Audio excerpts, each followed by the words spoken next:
बिस्मिल्लाहिर्रहमानिर्रहीम। मोहतरम नाज़रीन सामिईन, अस्सलामु अलैकुम वरहमतुल्लाहि वबरकातुहू। जैसा कि आप हज़रात के इल्म में है कि हमने क़यामत और अलामात क़यामत के बारे में गुफ्तगू का आगाज़ किया है। तफसील के साथ क़यामत की निशानियों को बयान करने से पहले उनके सिलसिले में चंद अहम बुनियादी उसूलों की बातें चंद वीडियोज़ में पेश करनी है। उसके बाद तफसील के साथ क़यामत की निशानियों के बारे में गुफ्तगू की जाएगी। आज की गुफ्तगू शुरू करने से पहले आपसे दरख्वास्त है कि अगर आपने अभी तक अलवली मीडिया चैनल को सब्सक्राइब नहीं किया है तो ज़रूर कर लें, और जो भी वीडियो आपके पास पहुँचे तो उसको लाइक कर दिया करें और सदक़े जारिया समझकर आगे शेयर कर दिया करें। मुमकिन है किसी बंदे को उससे इबरत और नसीहत हासिल हो और उसकी ज़िंदगी में इनकलाब और तब्दीली आए और उसका ज़रिया आप बन जाएं। आज की गुफ्तगू का मौजू है कि क़यामत किसे कहते हैं और कुरान करीम में क़यामत के कितने नाम आए हैं, कितने अस्मा ज़िक्र हैं। क़यामत किसे कहते हैं? क़यामत हज़रत इसराफ़ील अलैहिस्सलातु वस्सलाम के सूर की उस चीख और ख़तरनाक हौलनाक धमाके का नाम है, जिसके नतीजे में ये पूरी कायनात अर्ज़ व समा दहल जाएगी और उसके नतीजे में शदीद ज़लज़ले के झटके आएंगे, जिसकी वजह से दूध पिलाने वाली औरतें माएँ अपने औलाद तक को भूल जाएंगी और हामिला औरतें अपने हमल को साक़ित कर देंगी, गिरा देंगी।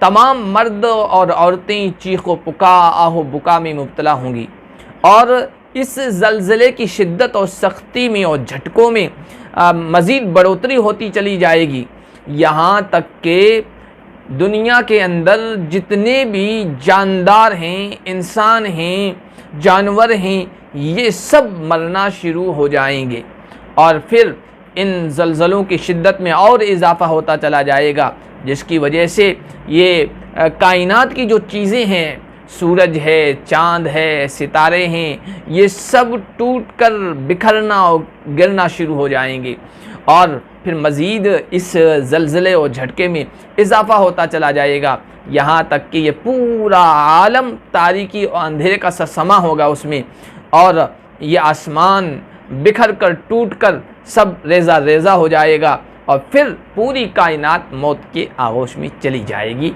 इसको क़यामत कहते हैं। क़यामत अरबी लफ्ज़ है, ये मज़दर है कामा यक़ूमु का, उसके माना आते हैं खड़ा होना।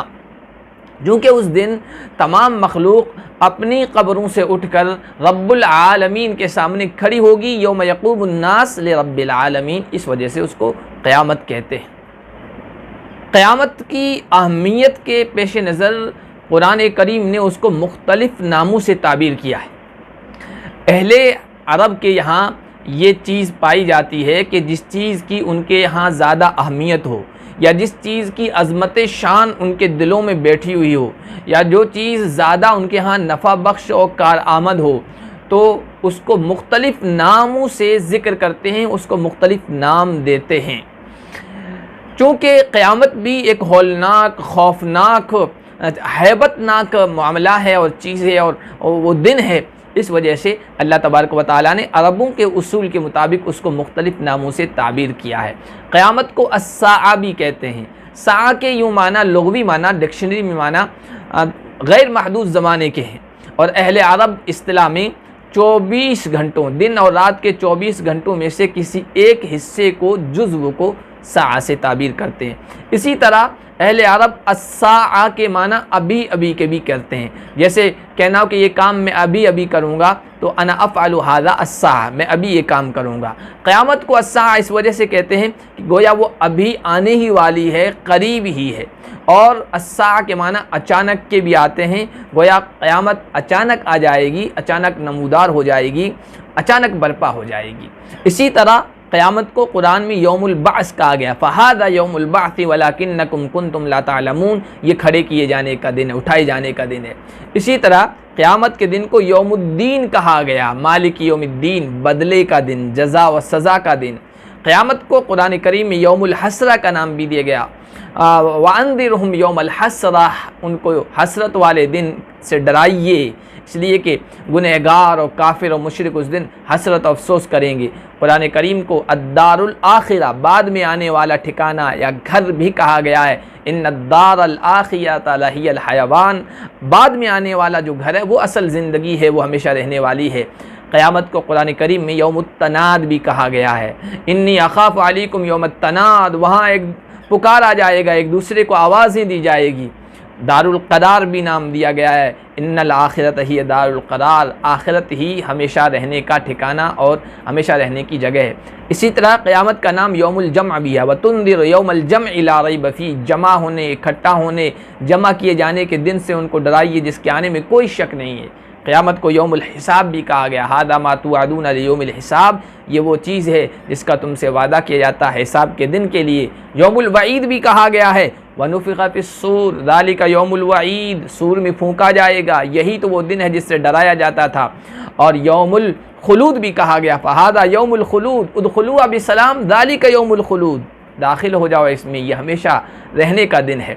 इसी तरह क़यामत को यौमुल खुरूज भी कहा गया। यौम यस्माऊन अस्सैहत बिल हक़ ज़ालिका यौमुल खुरूज, जिस दिन वो सच बात की आवाज़ और चीख व पुकार को सुनेंगे और कहा जाएगा ये है निकलने का दिन, क़ब्रों से निकलने का दिन, अल्लाह की तरफ हाजिर होने का दिन। अलवाक़िया भी कहा गया है। इज़ा वक़अतिल वाक़िया, जब पेश आने वाली पेश आ जाएगी। इसी तरह अल-हाक़्क़ा भी क़यामत का नाम है। अल-हाक़्क़तु मल-हाक़्क़ा, यानी ऐसी चीज़ जो साबित है, जो बिल्कुल यकीनी तौर पर पेश आने वाली है। इसी तरह अत्ताम्मतुल कुबरा कहा गया। फ़इज़ा जाअतिस ताम्मतुल कुबरा, जब बहुत बड़ी छा जाने वाली चीज़, बड़ी मुसीबत आ जाएगी। इसी तरह साखा भी कहा गया है। फ़इज़ा जाअतिस साखा, जब ज़बरदस्त चीख आ जाएगी। अल-आज़िफ़ा भी कहा गया, अज़िफ़तिल आज़िफ़ा, करीब आने वाली चीज़ करीब आ गई, यानी क़यामत। अल-क़ारिया कहा गया, अल-क़ारिअतु मल-क़ारिया, खड़खड़ा देने वाली, लर्ज़ा देने वाली, हिला देने वाली चीज़। ये तकरीबन 19 नाम हैं जो कुरान करीम में क़यामत के लिए गए हैं। ये नाम कई इसलिए लिए गए हैं ताकि इसकी हैबत, इसकी अज़मत, इसके ऊपर यकीन दिलों में बैठे।